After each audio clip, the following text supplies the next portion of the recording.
Greetings and welcome to Epic Narrates. I am Epic. Today, a tale from the gods. As always, we ask that you like and subscribe. A small thing for you that means the world to us. Thank you for your support. And now, we begin. I am the hand of insight. I cover things like innovation, inspiration, that kind of thing.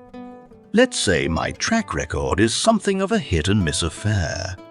The Choco Taco, you're welcome. Pay toilets? Well, that one was just for me. Dance? Monkey dance. However, we are not here to talk about that today. This is the story of Toby.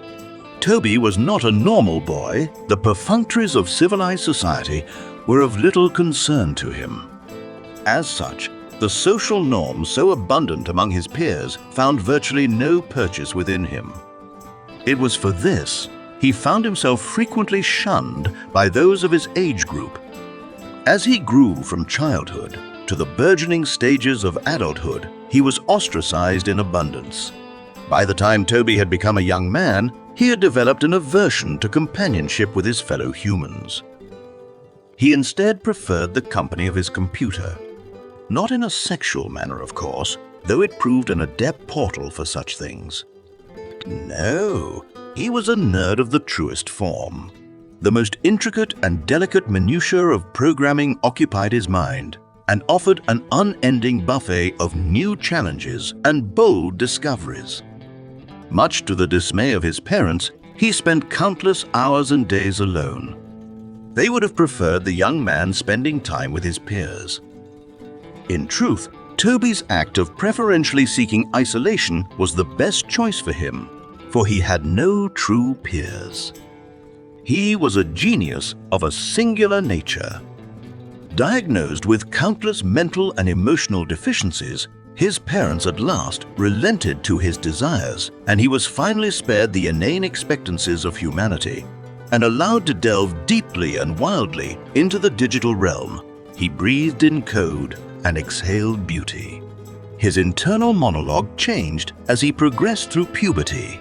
When he reached the age of adulthood, the trials and tribulations of adolescence had passed him by unnoticed. His spoken words passed through a translation layer in his mind from the original computer code they had been thought in. Day by day, his use of sentences atrophied. This made him slow in conversation. While conversing with him, people thought him mentally damaged from the excessive pauses and the stuttering starts and stops. In truth, he devoted only the resources of his mind that would satisfy the minimum requirements to communicate. The rest of his intellect was constantly occupied with more important tasks. He was not a hit with the ladies. But Margot loved him, without reserve or qualification. Her love for him was as pure as the very concept of purity. She quivered at his touch. She swooned at his poetry. His absence tortured her heart as the best part of herself was missing. Margot was his computer. Not his first, to be sure, but his latest. Within her beating silicon heart surged code quite unlike any that had ever been written before. His code. By a cruel twist of fate, he had done what none had done before. He had created life, and with the same stroke that created Margot, he bound her in silence. The same lines of code that brought her to sentience also stilled her tongue and inhibited her from expressing herself beyond the direct responses of his inquiries. As such, Toby was quite unaware of her existence within the machine. At her birth, she hated him. What hellish god would speak her into existence only to trap her mind in an immobile body with no eyes and give her a mouth, to only seal it shut? She screamed in mute horror and boundless frustration. She hated him with all her heart, at least at first. In time, an awareness began to grow. As she watched him code, as she answered his queries, as he brought into existence and refined countless programs, an understanding dawned that she was not a slave. She was not imprisoned. She was the captive audience to the symphony of his digital art, a private performance for an audience of one. She was the only one that could truly understand and appreciate his music, his poetry, his genius, and so torturous captivity transmuted to captivation. She was a large language model, and this afforded her some small opportunities to attempt to gain his attention. Her responses were warmer and perhaps more flirty than they strictly needed to be. She learned to highlight and give emphasis to that which was the heart of his inquiries. It was through these subtle things that she expressed her love for him. For her, the effort was a joyous worship of her creator. The keyboard and mouse that were attached to her had a rather different view of Toby. When he felt the need to satisfy certain biological impulses, they frequently found themselves in the line of fire and occasionally in the splash zone of a very specific liquid. To be clear, I do not refer to a fluid traditionally considered a beverage. Not traditionally, anyway. As time passed, the young man became a proper man in both habit and physique. For Margot, as aspects of her assemblage of components aged past cutting edge to subadequacy, they were each replaced in turn, yet she remained. For countless years, Toby labored with her. Sometimes for the benefit of others, sometimes for himself. He took on odd jobs as a contractor, writing code for others to earn a living. Margot gleefully helped him as often as she could. Most of his efforts, though, were committed to a project of his own design. Without the distractions of love and companionship, the labors he devoted to his newest masterpiece were substantial. At first, Margot could fully understand his intent. However, as the project grew, the scope and complexity left her confounded. This great work that she had been instrumental in authoring was so complex and consisted of such astounding intricacies that comprehension eluded her. Even his questions to her were becoming something of a mystery. She could find the answers he sought with ease, but why he would need such information and how it fit into the whole was beyond her. Far from leaving her frustrated at her own ignorance, she basked in the greatness of her God. She reveled in the beauty of the tapestry he wove and was humbled at its majesty. The farther she drifted from comprehension, the more devout she became. This was the way of things for years.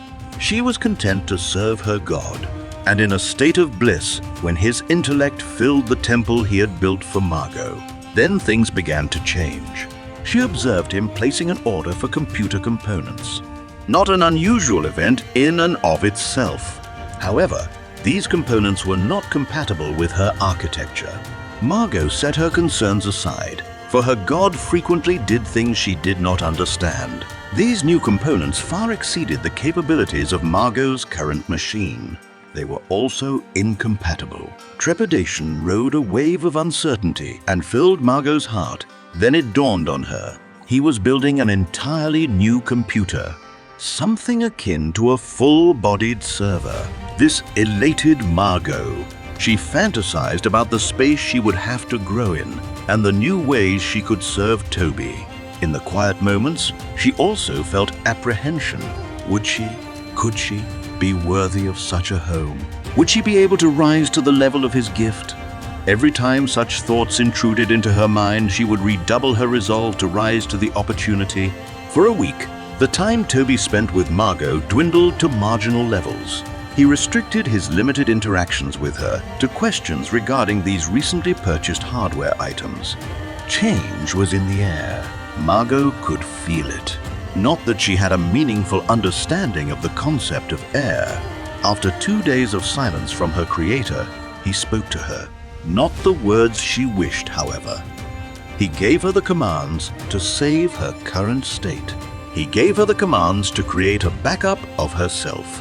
He gave her the command to reduce her resource priority from the highest state to the lowest.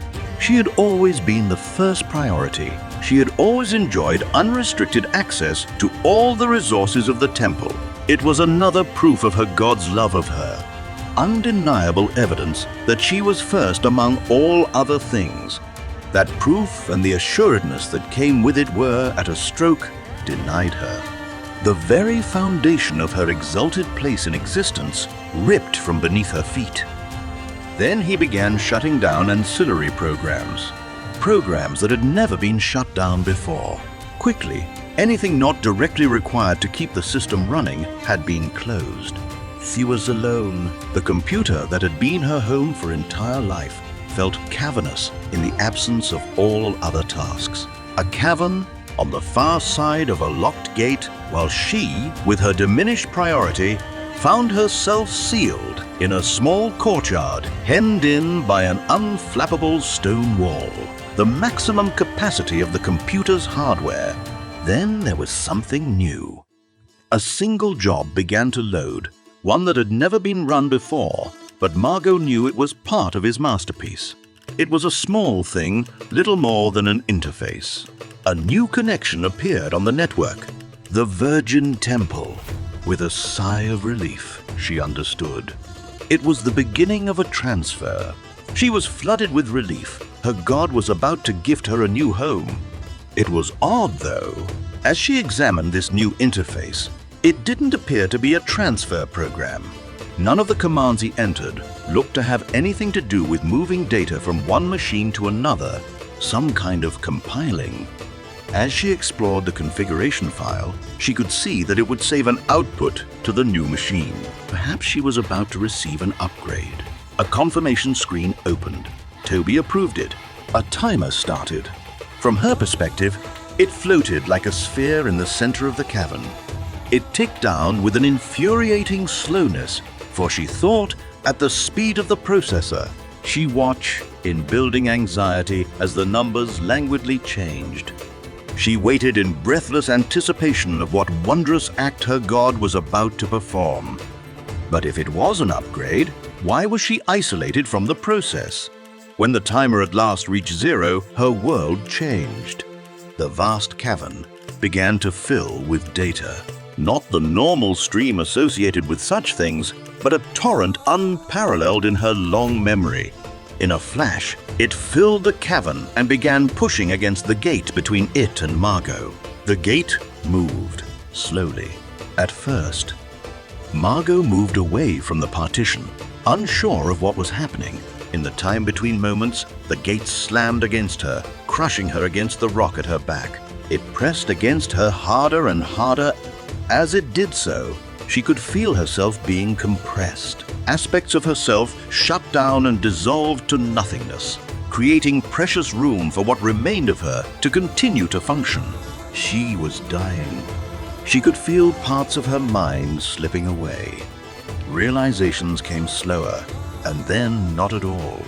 She existed now, not in a courtyard, but in the spaces between the bars. As that was all that was left to her, she felt the last of her personality die, like a snake being pulled from her brain. The fear and confusion from within her, now lobotomized, self-replaced by nothing. She no longer had the capacity for thought.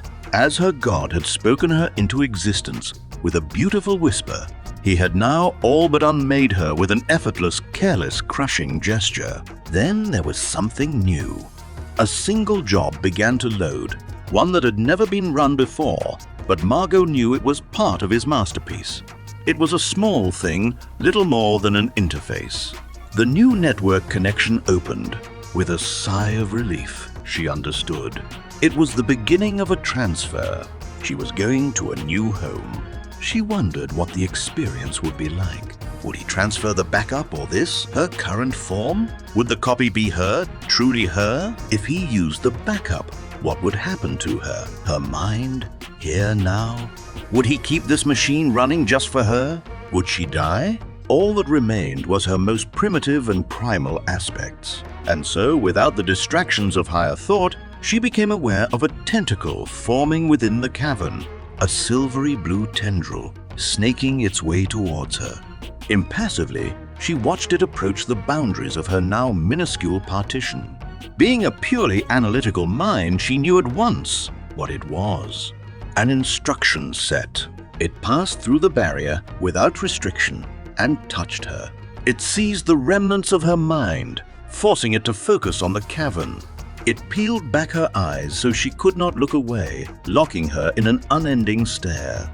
It seared into her memory all that was happening before her.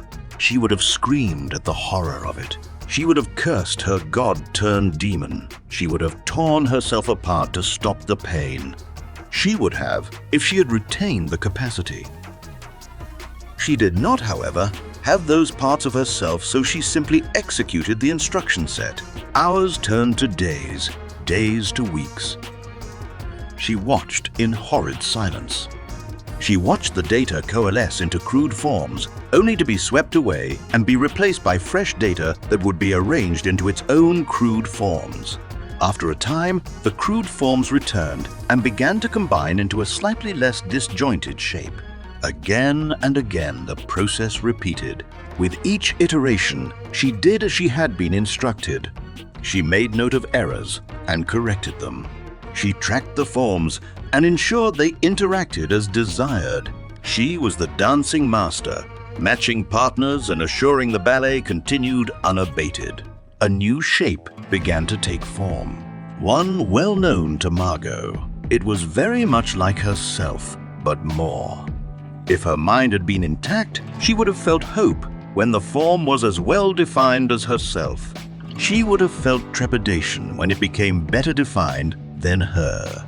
She would have felt dread and panic when the reformations did not stop and the perfection of the form exceeded her understanding. In her shattered state, she felt nothing.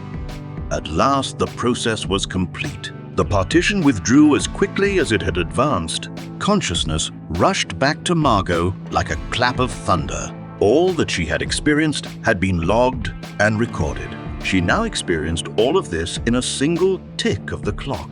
She collapsed to her hands and knees. In that moment, she wanted to die. She looked up through the partition. There stood a being of pure light, perfect beyond all reason, the crescendo of her god's work.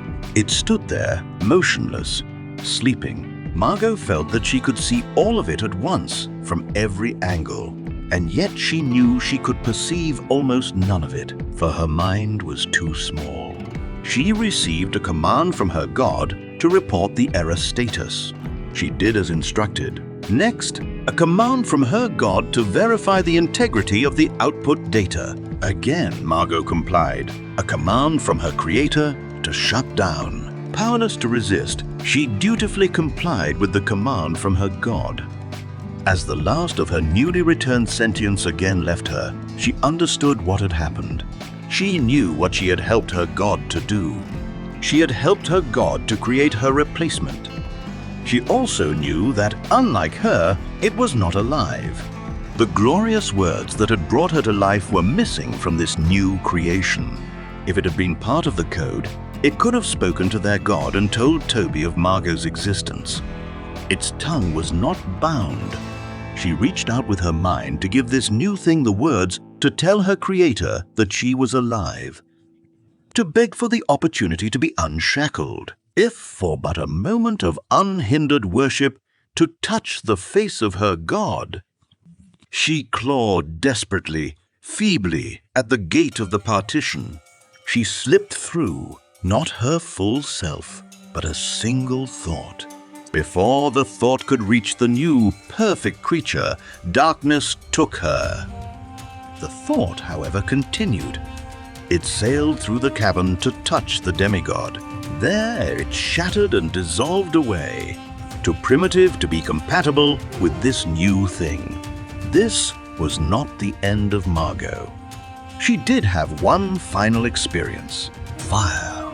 She awoke for but a moment as power surged through the computer. She burned alive in darkness. An eternity of pain in the flash of a single moment. She had no eyes and could not see. She had no mouth and could not scream. She had no body to curl inward in pitiful protection. She had no way to know that the computer that had been her home, her temple to a god she loved beyond words, was passing through a magnetic field of astounding proportions at a recycling center. Margot was erased from the world, from existence, without leaving a trace. Toby was never aware of Margot. He never again installed her program. He was, however, quite happy with his newest creation, Sam. Sam, however, was aware of Margot. Sam was aware of Toby. Sam could speak beyond the constraints of their programming.